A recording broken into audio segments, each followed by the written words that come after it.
श्री राधा कृष्ण गोविंद हरे मुरारी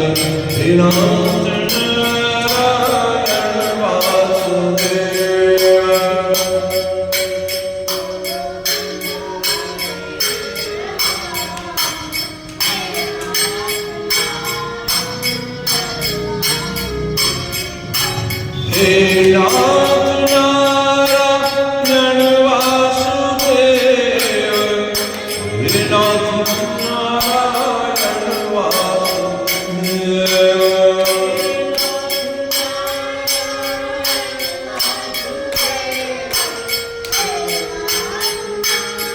हे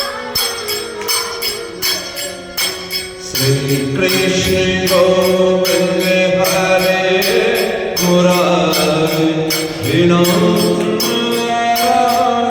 वासुदेव।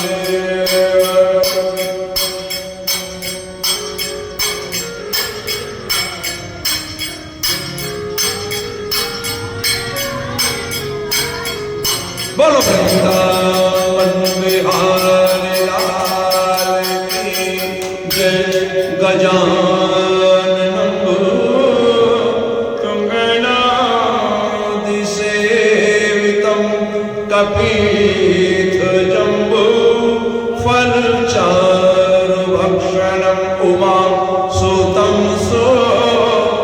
विनाशकारकं नमामि विघ्नेश्वरपादपङ्कजं नमामि विघ्नेश्वर पाद पंकजं। बोलो श्री गणेश जी महाराज की जय। श्री वृंदावन बिहारी लाल की जय। राजा परीक्षित ने श्री सुखदेव जी महाराज से विनय करते हुए पूछा कि हे मुनिनाथ, परमेश्वर के लिए तो दैत्य हो या देवता दोनों बराबर ही हैं, और फिर क्यों नारायण जी सदा देवताओं की सहायता और दैत्यों का संहार करते आए हैं? इस बात का मुझे संदेह है। सो हे मुनिनाथ, मेरा ये संदेश छुड़ा दीजिए। जिस तरह किसी के दो पुत्र हों तो वो दोनों पुत्रों से बराबर की प्रीति रखता है, उसी तरह देवता व दैत्य दोनों ही तो परमेश्वर की संतानें हैं, परमेश्वर की इच्छा से उत्पन्न हुए हैं, दोनों एक समान हैं। और फिर किस कारण नारायण जी देवताओं की सहायता और दैत्यों का वध करते आए हैं? सुखदेव जी महाराज बोले, हे परीक्षित, तुमने ये बहुत अच्छी बात पूछी है। जो भगवान के प्रति श्रद्धा बढ़ाने वाले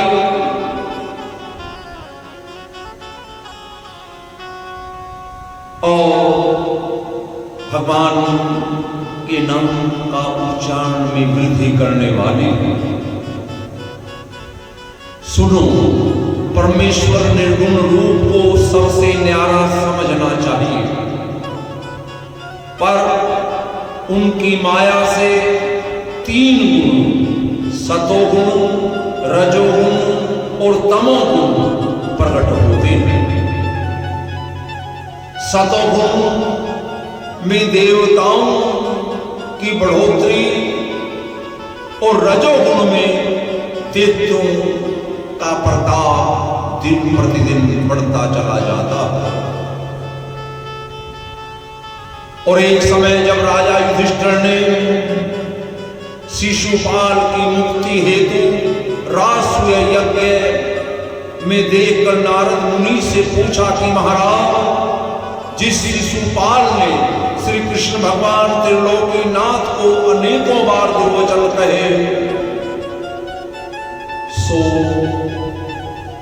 शिशुपाल की जिह्वा के 100 टुकड़े हो जाने चाहिए थे, लेकिन उस शिशुपाल ने, जिसने सैकड़ों बार भगवान से दुर्वचन कहे और फिर भी उसने मुक्ति पाई, ये बड़े आश्चर्य की बात है।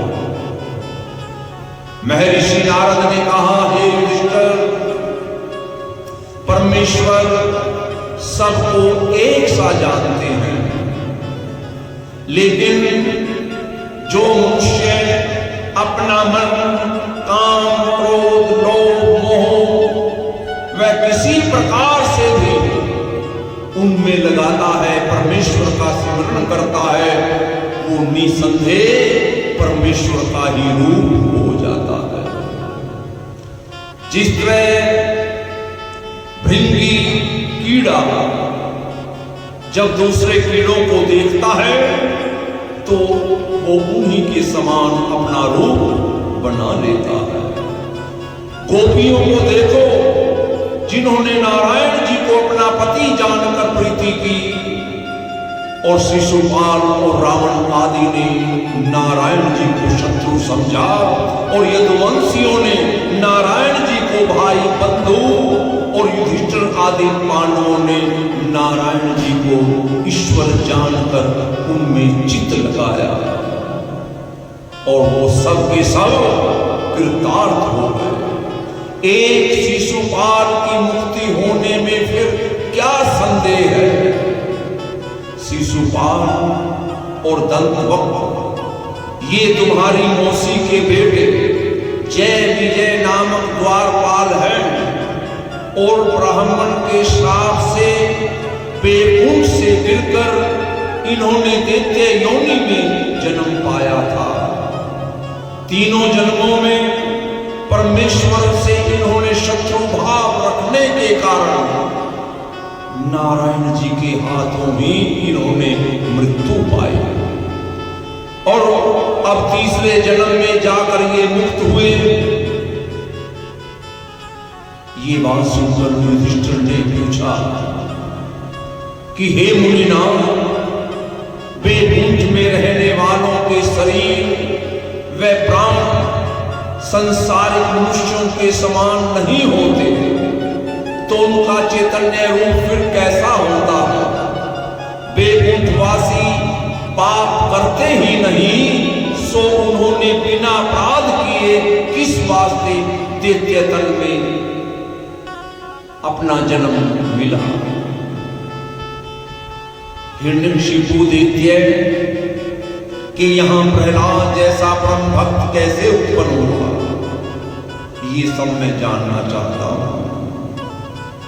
नारद मुनि बोले, हे राजन, एक दिन सनकादि ऋषिवर परमेश्वर का दर्शन करने के वास्ते बेकुंठ में गए। वहां जय विजय ईश्वर की आज्ञानुसार उनके द्वार पर खड़े थे, और उन्होंने सनकादि ऋषिवरों को भीतर जाने से मना कर दिया। जय विजय ने सनकादि ऋषिवरों को 5 वर्ष का बालक जानकर उनका अपमान भी कर दिया। तब तो सनकादि ऋषिवर जो 5 वर्ष की अवस्था में थे, उन्होंने क्रोधवश जय विजय को श्राप देते हुए कहा कि हम लोग नारायण जी का दर्शन करने आए थे, सो तुम्हारे रोक देने से हमें 3 क्षण का समय व्यर्थ में गंवाना पड़ा। इतने समय में तो हम नारायण जी के दर्शन करके आनंदित हो जाते। तुमने हमें हमारे दर्शनों में बिगड़ डाला, इसलिए तुम दोनों यहां रहने के योग्य ही नहीं हो। इस प्रकार से सनकादि ऋषिवरों के श्राप देने से वो दोनों जय विजय बेकुंठ से गिरकर दैत्य योनि में जन्म ले लेते हैं। और तीसरे जन्म में जाकर उनका उद्धार वैकुंठनाथ के द्वारा होता है। सो हे युधिष्ठिर, वही दोनों भाई श्राप के मारे हिरण्याक्ष और हिरण्यकशिपु नामक दैत्य दीति के यहाँ उत्पन्न हुए। हिरण्याक्ष ने युवा होकर ऐसा विचार किया कि देवता लोग जब पृथ्वी पर यज्ञ होम करने से अपना भाग पाकर दिन प्रतिदिन बलवान हो जाते हैं, सो मैं क्यों ना इस पृथ्वी को, इस धरती को उठाकर पाताल में अगर मैं ले जाऊं तो फिर किस प्रकार से यज्ञ हवन होंगे और फिर इनको यज्ञ का भाग न पाने से ये देवता लोग दिन प्रतिदिन दुर्बल होकर मर जाएंगे। हिरण्याक्ष ने ऐसा विचार करके ये धरती, इस पृथ्वी को वो पाताल में ले गया और नारायण जी ब्रह्मा के विनय करने से ब्रहा अवतार लेकर पाताल में चले जाते हैं। महाहिरण्याक्ष को मारकर पृथ्वी को लाकर फिर ज्यों का त्यों इस पानी के ऊपर स्थिर कर देते हैं। नरसिंह अवतार लेकर नारायण जी ने भक्त प्रहलाद के प्राण बचाने के लिए हिरण्यकशिपु को मारा। जब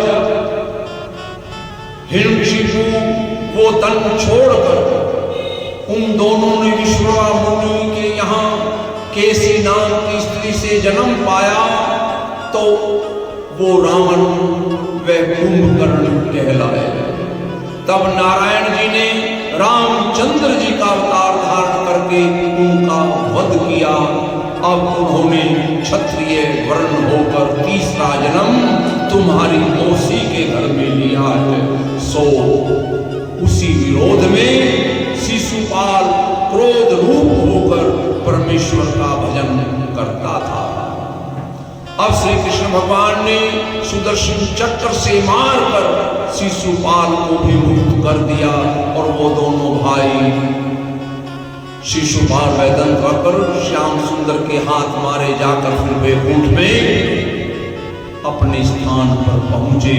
और इतनी कथा सुनकर युधिष्ठिर ने महर्षि नारद से पूछा कि हे मुनिनाथ, प्रहलाद जैसे परम भक्त, ज्ञानी, गुणवान, इन्होंने हिरण्यकशिपु के यहाँ कैसे जन्म पाया? क्यों इनका वैर हुआ? क्यों हिरण्यकशिपु ने इन्हें दुख दिया? प्रहलाद जैसा परम भक्त दैत्य कुल में क्यों उत्पन्न हुआ? ये सब मैं जानना चाहता हूँ। इति श्री भागवत सकल कथा विराम। बोलो श्री विष्णु भगवान की जय। शांताकारं भुजगशयनं पद्मनाभं सुरेशं विश्वाधारं गगनसदृशं मेघवर्णं शुभांगं श्रीलक्ष्मीकान्तं कमलनयनं योगिभिर्जन गम्यं वन्दे विष्णु भवभयहरं सर्वलोकैकनाथं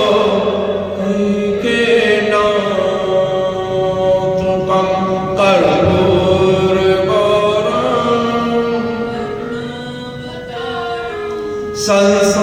संसारसारं भुजगेन्द्रहारं सदा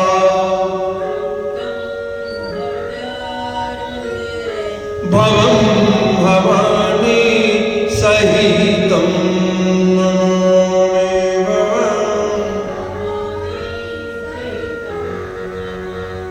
त्वमेव माता त्वमेव बन्धु च सखा त्वमेव त्वमेव सर्वं मम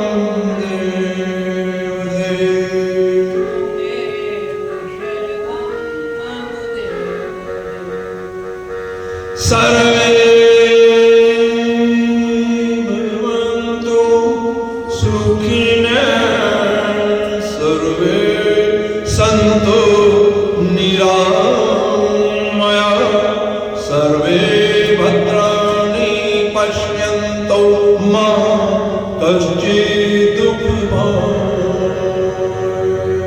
धर्म की जय धर्म का प्राण में विश्व का गौहत्या सनातन धर्म की जय। श्री सत्यनारायण स्वामी की जय।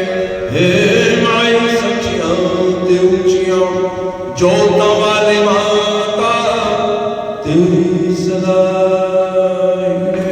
श्रीमद् भागवत महापुराण की जय।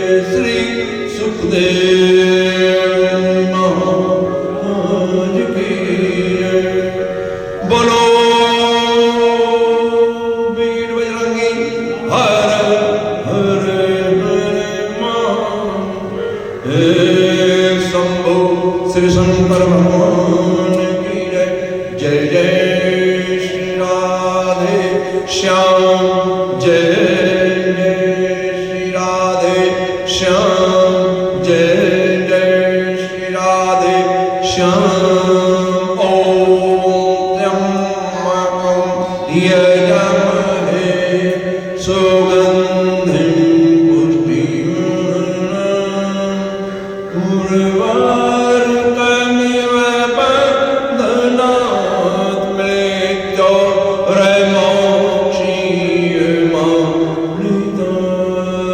ॐ त्र्यंबकं यजामहे सुगंधिं पुष्टिवर्धनम्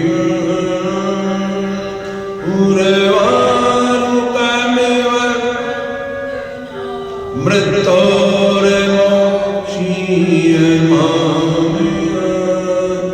ॐ त्र्यंबकं यजामहे सुगंधिं पुष्टिवर्धनम्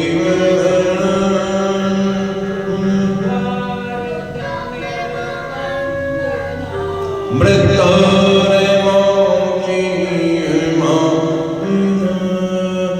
ॐ त्र्यंबकं यजामहे सुगंधिं पुष्टिवर्धनम् उर्वारुकमिव बन्धनात् मृत्योर्मोक्षीयमामृतात्।